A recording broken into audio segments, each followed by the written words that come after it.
ভারতের যে কোনো সামরিক দুঃসাহসের কঠিন জবাব দেয়া হবে বলে কঠোর হুঁশিয়ারি দিয়েছেন পাকিস্তানের সেনাপ্রধান জেনারেল সৈয়দ আসিম মুনির। বৃহস্পতিবার দেশটির সেনাদের সামরিক মহড়া পরিদর্শনে গিয়ে তিনি এই মন্তব্য করেন।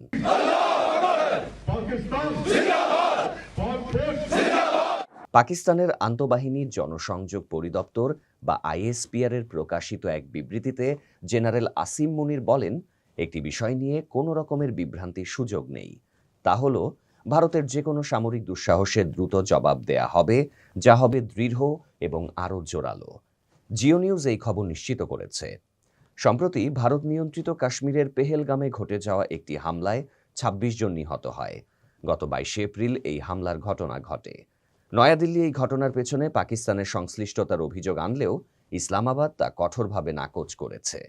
এই ঘটনার পর থেকেই দুই দেশ পাল্টাপাল্টি অবস্থান নিয়েছে এবং পরিস্থিতি ক্রমশ জটিল আকার ধারণ করছে। এই পরিস্থিতিতেই পাকিস্তানের সেনাপ্রধানের পক্ষ থেকে ভারতের যে কোনো সামরিক পদক্ষেপের পাল্টা এবং শক্তিশালী জবাব দেওয়ার এই কড়া বার্তা এলো।